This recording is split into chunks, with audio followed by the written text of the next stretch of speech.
الحمد لله نحمده ونستعينه ونستغفره ونؤمن به ونتوكل عليه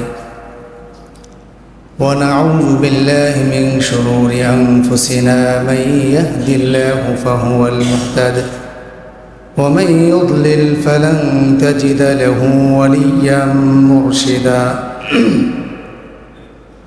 ونشهد أن لا إله إلا الله وحده لا شريك له ونشهد أن محمدًا عبده ورسوله أما بعد فأعوذ بالله من الشيطان الرجيم بسم الله الرحمن الرحيم قل اللهم مالك الملك تؤتي الملك من تشاء وتنزع الملك ممن تشاء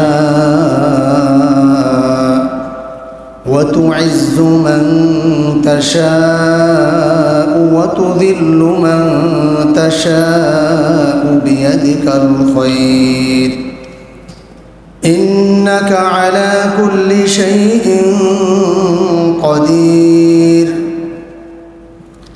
تولج الليل في النهار وتولج النهار في الليل وتخرج الحي من الميت وتخرج الميت من الحي وترزق من تشاء بغير حساب لا يتخذ المؤمنون الكافرين أولياء من دون المؤمنين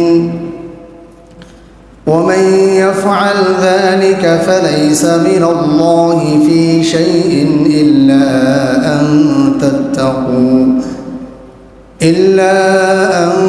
تتقوا منهم تقاه ويحذركم الله نفسه وإلى الله المصير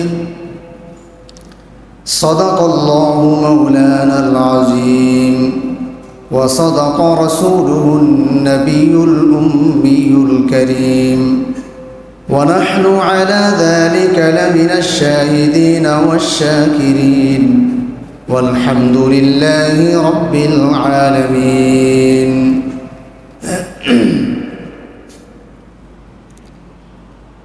আলহামদুলিল্লাহ আল্লাহ পাকের অশেষ মেহেরবানি আল্লাহ পাক রব্বুল আলামিন আমাদেরকে পবিত্র জুমার দিন জুমার নামাজ আদায় করার জন্য মসজিদে আসার তৌফিক দিয়েছেন সবাই একবার বলি আলহামদুলিল্লাহ কোরআনে কারীমের সূরা আলে ইমরান এর 26, 27 এবং 28তম আয়াত তেলাওয়াত করেছি। এই আয়াতের শানে নুজুল আছে। শানে নুজুল হলো আয়াত নাজিলের প্রেক্ষাপট অথবা এই আয়াত নাজিল হওয়ার বিশেষ কারণ। কোরআনে কারীম 23 বছর ধরে প্রায় 23 বছর ধরে নাজিল হয়েছে। কোরআনে কারীম নাজিল হয়েছে প্রয়োজন অনুপাতে। যখন যে কোনো সমস্যার সম্মুখীন হয়েছে ওই সমস্যার সমাধান করতে যতটুকু নাজিল করা প্রয়োজন, 1টা 2টা 3টা বা তার চেয়ে বেশি আয়াত হোক অথবা কোনো একটি পূর্ণ সূরা, কোনো একটি ঘটনা ঘটেছে, এই ঘটনাকে কেন্দ্র করে কতটুকু প্রয়োজন, আল্লাহ যতটুকু প্রয়োজন মনে করেছেন ওই ঘটনার প্রেক্ষিতে ওইটুকু নাজিল হয়েছে। কোনো সমস্যার সমাধান কল্পে যদি কোনো আয়াত বা সূরা নাজিল হয় তাহলে ওই ঘটনা বা ওই সমস্যা এটা হলো ওই আয়াত বা ওই সূরার শানে নুজুল। কোনো ঘটনাকে কেন্দ্র করে কোনো অংশ নাজিল হলে ওই ঘটনাটিকে বলে ওই আয়াতগুলো নাজিলের শানে নুজুল। তো আমরা আজকে যে 3টি আয়াত তিলাওয়াত করেছি, এই আয়াত 3টি একবারে নাজিল হয়েছে। হিজরতের আরও প্রায় 5 বছর পরে নবী আলাইহিস সালাম যখন মক্কা থেকে হিজরত করে মদিনায় গিয়েছেন, তার 1 বছর পরে সর্বপ্রথম বদরের যুদ্ধ সংঘটিত হয়েছিল। বদরের যুদ্ধে সাহাবায়ে কেরাম তথা মুসলিম জনগোষ্ঠী ঐতিহাসিক বিজয় লাভ করেছিলেন। ইসলামের বিপক্ষের শক্তি বদরের যুদ্ধে খুব করুণভাবে পরাজিত হয়েছে। তার 1 বছর পরে আবার তারা উহুদের প্রান্ত দিয়ে মুসলমানদের আক্রমণ করেছিল। সেখানেও ইসলামের বিপক্ষের শক্তি ব্যর্থ হয়েছে। মুসলিম সাহাবায়ে কেরাম প্রথম পর্যায়ে কিছুটা বিধ্বস্ত হলেও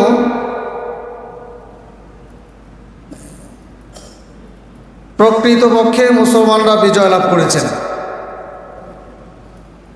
এটা 2য় বছর। এরপরে 5ম হিজরির কিছু আগ দিয়ে ইসলামের বিপক্ষের সমস্ত শক্তি, পৌত্তলিক, ইহুদি, খ্রিস্টান, এই সবাই মিলে ঐক্যবদ্ধ হয়ে ঐক্যজোট করেছে মুসলমানদের বিপক্ষে। মুসলিম ছাড়া আর যত প্রকার গোষ্ঠী আছে সবাই মুসলমানদের বিপক্ষে ঐক্যজোট করে মদিনায় হামলা করে ইসলামকে একেবারে নিশ্চিহ্ন করতে চায়। সেই দৃষ্টিতে 5ম হিজরির প্রায় মাঝামাঝির দিকে মদিনা আক্রমণের সিদ্ধান্ত নিয়েছে। নবী আলাইহিস সালামের কাছে সংবাদ পৌঁছালে আল্লাহ রাসূল সাল্লাল্লাহু আলাইহি সাল্লাম সাহাবীদেরকে জড়ো করে পরামর্শ করেছেন যে এবার সমস্ত শক্তি মুসলমানদের বিপক্ষে এক হয়েছে, মুসলিমদেরকে একদম নিশ্চিহ্ন করে দিবে, ইসলামকে মিটিয়ে দিতে চায়, মদিনা আক্রমণ করে মদিনা ভেঙ্গে চুরমার করে দিবে, এই সিদ্ধান্ত নিয়েছে। আল্লাহ পাক রব্বুল আলামিন মুসলমানদের রক্ষা করবেন, পৃথিবীর সমস্ত শক্তি মিলেও নিশ্চিহ্ন করতে পারবে না। আল্লাহ মুসলিমদেরকে হেফাজত করবেন। আল্লাহ নবীজির উপরে কোরআন নাজিল করেছেন। আল্লাহ ওয়াদা করেছেন, ইন্না নাহনু নাযালনা যিকরা ওয়া ইন্না লাহু লাহাফিজুন। কোরআন আমি নিজে নাজিল করেছি এবং এটা আমি আল্লাহর ওয়াদা যে কোরআনকে আমি নিজেই হেফাজত করব। এই জন্য মুসলমানরা একটা জায়গায় খুব আশ্বস্ত হয়। অনেক সময় মুসলমানরা নির্যাতিত থাকে, মুসলমানরা বাহ্যিক শক্তির দিক থেকে মনে হয় যেন একটু কমজোর হয়ে গেছে, নিজেদের দুর্বলতা বোঝা যায়। একটা জায়গায় খুব আশ্বস্ত হয় যে আল্লাহ ওয়াদা করেছেন কোরআনকে কিয়ামত পর্যন্ত আল্লাহ টিকিয়ে রাখবেন। সুতরাং যখন মুসলিমদের কোনো শক্তি থাকবে না, একেবারেই নিরুপায় হয়ে যাবে, একবারে দেয়াল পর্যন্ত চলে যাবে, সামনে আগাতে পারবে না, পিছনেও যেতে পারবে না, এই রকম দুর্বল যখন মুসলমানরা হয়ে যাবে তখনই আল্লাহ নিজে হাতে সাহায্য করবেন, এই বিশ্বাস আছে মুসলমানদের। এবং ইসলামের সূচনা লগ্ন থেকে এই পর্যন্ত, শুরু যুগ থেকে আজ পর্যন্ত এরকম আমরা ইতিহাস থেকে দেখে আসছি। যখন মুসলমানরা নিরুপায় হয়ে যায় তখনই আল্লাহ পাক কুদরতি সাহায্য করেন।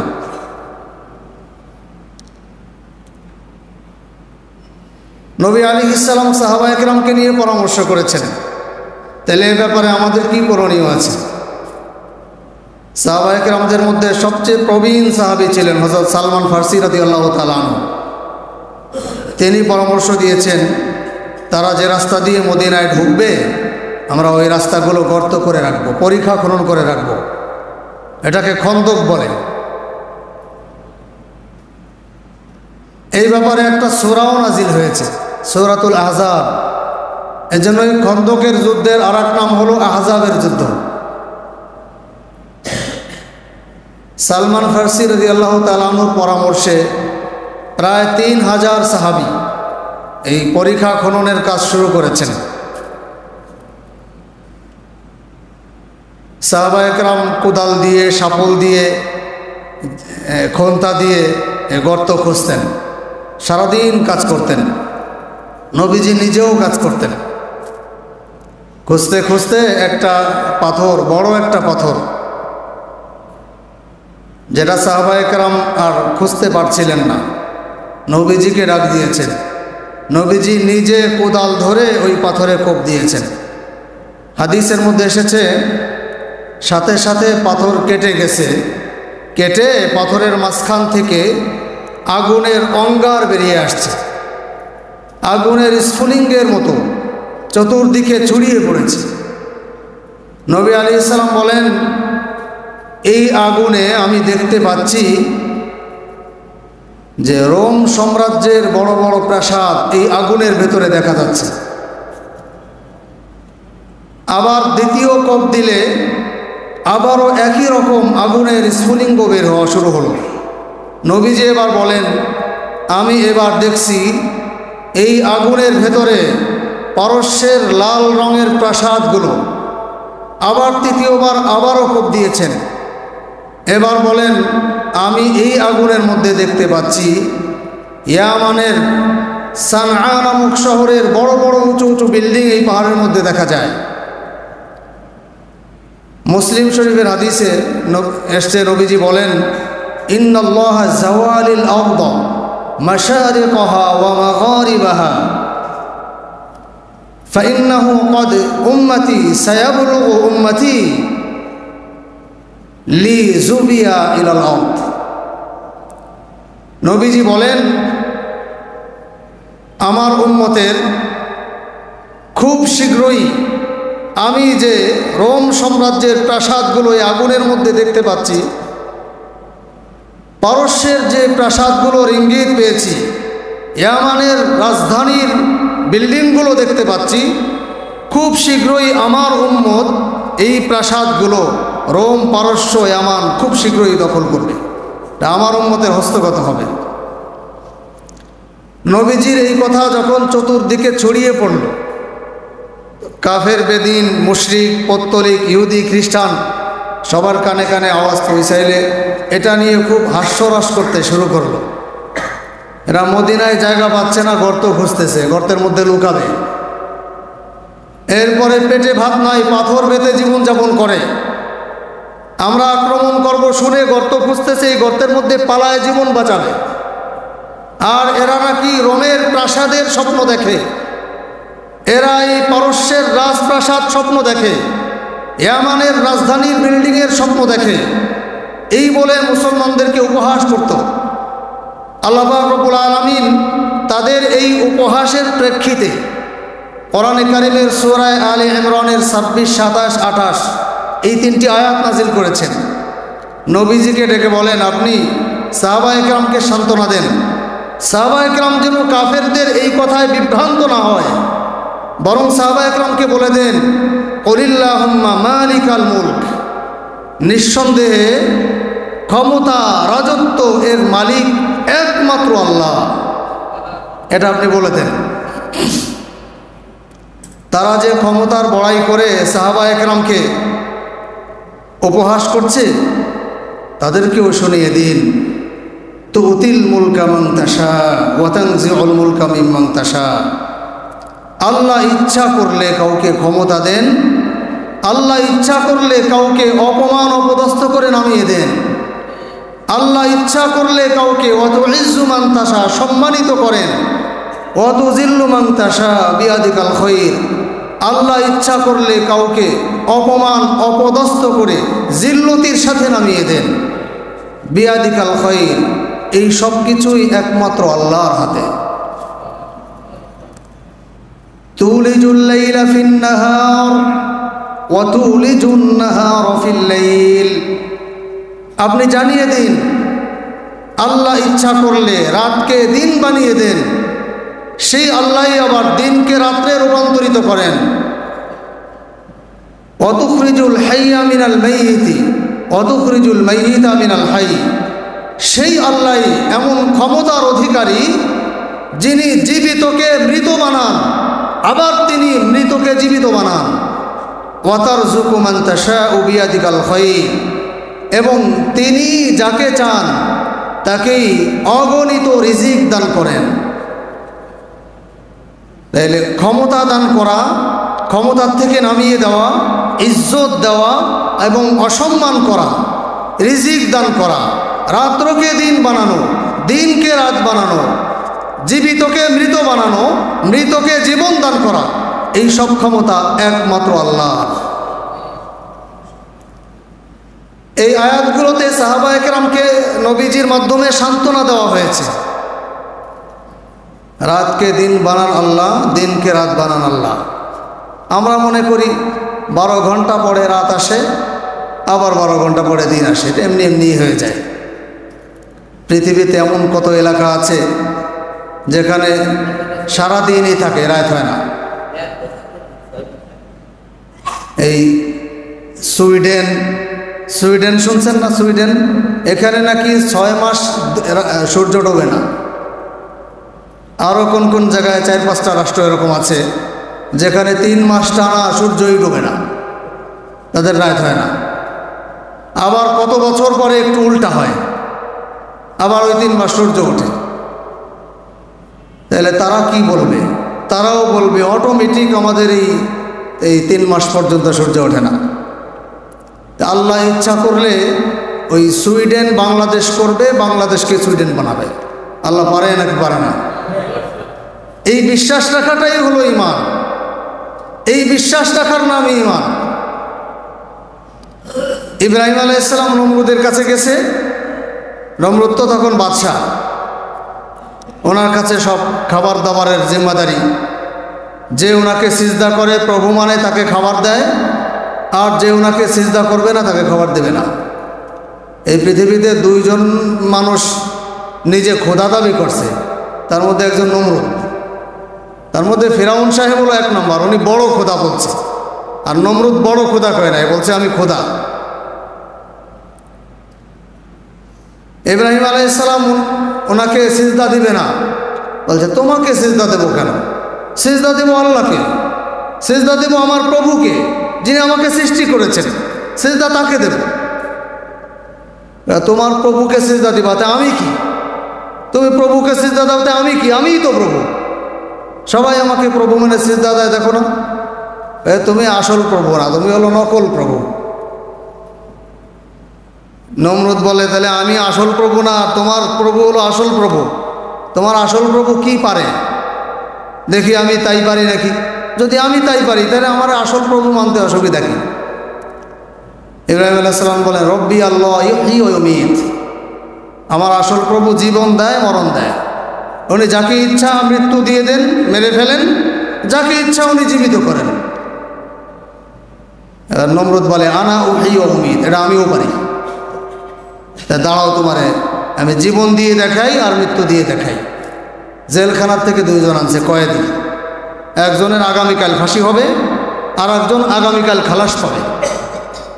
খালাস হলারে বলছে এটা এখনই ফাঁসি দিয়ে দাও, ওরে মেরে ফেলছে। আর আগামীকাল যার ফাঁসি হবে ওরে বলছে তোমার বেকসুর খালাস। দেখছো, কালকে মরে যাইতো, ওটারে বাঁচাই দিলাম, আর আগামীকাল জামিন হয়ে যেত, ওটারে মেরে ফেললাম। তাহলে তো আনা উহয়ি ওয়া উমীত, তোমার আসল প্রভু সে জীবন দেয় আর মৃত্যু দেয়, আর আমারে বলছো নকল প্রভু। আমিও তো জীবন মৃত্যু দেই, আমি আসল প্রভু।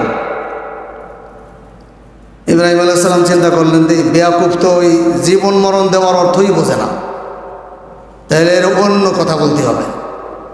এবার বলে ফাইন্নাল্লাহা ইয়াতি বিশ-শামসি মিনাল মাশরিক ফাতি বিহা মিনাল মাগরিব। আমার প্রভু আরেকটাও পারে। আমার প্রভু প্রতিদিন পূর্ব দিক থেকে সূর্য উঠায় পশ্চিম দিকে নিয়ে যায়। তুমি পারলে একদিন পশ্চিম থেকে উঠায় পূব দিকে নিয়ে যাও। এবার তাড়াতাড়ি একটু মাথা নিচে করে ফাবুহিতাল্লাযী কাফার, এবার দুর্বল হয়ে গেছে। সবই আল্লাহ দেন, জীবনও আল্লাহ দেন, মৃত্যু আল্লাহ দেন, কিন্তু অত ক্ষমতায় ছিল, গদিতে বসেছিল, এই জন্য এটাও ভুলে গেছে। আমরাও ভুলে যাই। আমরা যখন চেয়ারে বসি তখন আমাদের মনে থাকে না যে আমার চেয়ার স্থায়ী না। আমরা যখন কোনো চেয়ারে বসি, সেটা চাই মেম্বারের চেয়ার হোক বা চেয়ারম্যানের চেয়ার হোক বা একজন এমপির চেয়ার হোক, মন্ত্রীর চেয়ার হোক বা প্রধানমন্ত্রীর চেয়ার হোক, যে যত বড় চেয়ারে ওঠে সে তত তাড়াতাড়ি মনে করে যে আমার আর এই চেয়ারের থেকে নামতে হবে না। এই জায়গাটা হলো আমাদের বড় সমস্যা।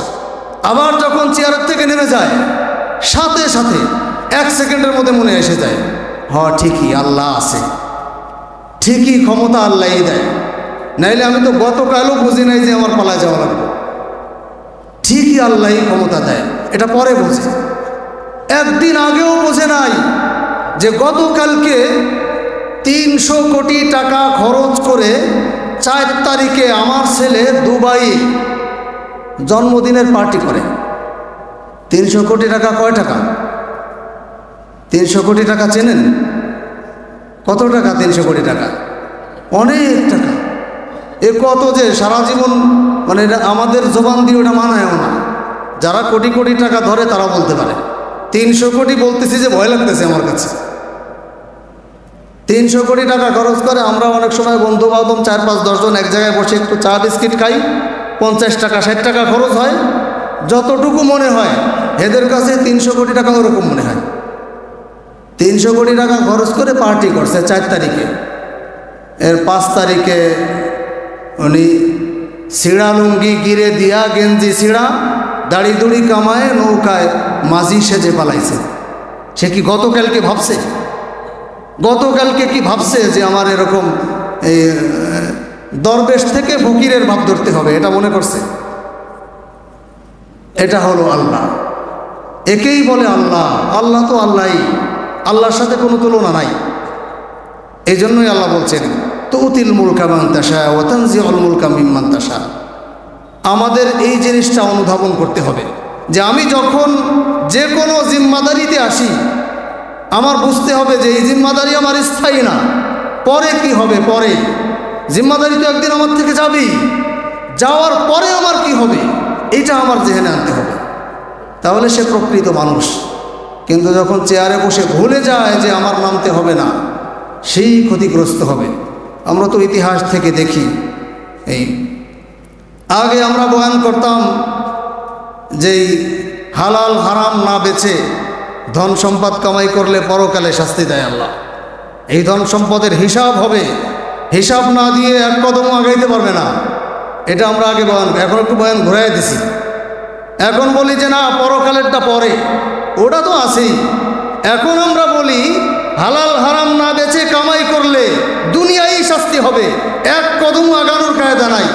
যা কামাই করবা ভোগ করতে পারবা না।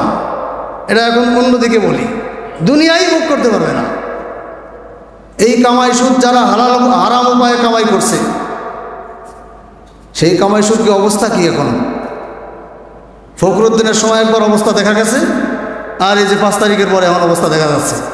সব কামাই সুদের কাম সারা, এক কামাই সুদও ভোগ করতে পারতেছে না শান্তি মতো। কেডা কই যে আছে, মরছে না বেঁচে আছে কোনো খবরই নাই। আল্লাহ বোঝার তৌফিক দান করেন। আল্লাহ আমাদের সবাইকে সহি বুঝ দান করেন। এজন্য যে যে পর্যায়ে আছে আমাদের দিলের ভেতরে আনতে হবে যে সব ক্ষমতার মালিক আল্লাহ। সুতরাং আমাকে যদি আল্লাহ কোনো দায়িত্ব দেয়, ওই দায়িত্ব আল্লাহই দিয়েছেন।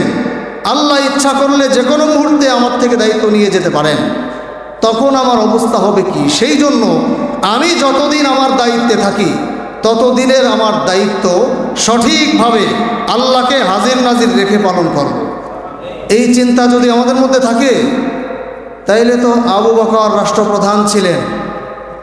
আবু বকর রাষ্ট্রপ্রধান হওয়ার আগে আবু বকর ছিলেন, সিদ্দিক ছিলেন। 2.5 বছর রাজত্ব করেছেন। 2.5 বছর পরে রাজত্ব থেকে নেমেছেন, ইন্তেকাল করে গেছেন।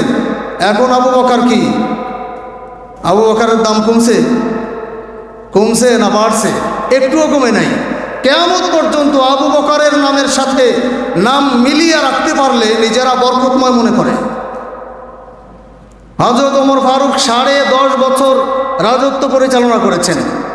নবীজি যে ভবিষ্যৎবাণী দিয়েছেন এই পরীক্ষা খননের সময় পাথর কেটে, ঠিক 1 যুগের ভেতরে নবীজির ইন্তেকালের পরে হযরত আবু বকর 2.5 বছর, হযরত ওমর ফারুক রাদিয়াল্লাহু তাআলা আনহু তিনি 10.5 বছর। ওনার রাজত্বকালে গোটা পৃথিবীর 1/4 রোম, পারস্য, ইয়ামান সহ হযরত ওমর ফারুকের শাসনের অন্তর্ভুক্ত হয়েছে। আল্লাহ পাক রব্বুল আলামিন ভবিষ্যৎবাণী দিয়েছেন, তুতিল মুলকা মান তাশা অতানজিউল মুলকা মিম্মান তাশা। ঠিক একই ভবিষ্যৎবাণী নবী যখন সাহাবায়ে কেরামকে শুনিয়েছেন, নবীজির ইন্তেকাল হয়েছে, সাহাবায়ে কেরাম 1 যুগের ভেতরেই নবীজির ভবিষ্যৎবাণী বাস্তবে পেয়েছেন। আল্লাহ আমাদেরকে সহি বুঝদান করেন। যারা দায়িত্ব পেয়ে সঠিকভাবে পালন করে, মনে করে আল্লাহ দিয়েছেন, তারা আবু বকর, ওমর, উসমান, আলীর মতো সম্মানিত থাকে। আর যারা দায়িত্ব পেয়ে মনে করে যে আমার আর কোনো সমস্যা নাই, আমি এই দায়িত্ব যেভাবে পারি সেভাবে পালন করব, আমি আর কোনো দিনও নামবো না, সেও রাজা বাদশা থাকবে, কিন্তু সে পরে হবে ফেরাউনের মতো, পরে হবে নমরুদের মতো, পরে হবে হামানের মতো, কামানের মতো, সাদ্দাদের মতো, যাদের নামের সাথে নাম মিলিয়ে কেউ রাখা পছন্দ করবে না। আল্লাহ আমাদের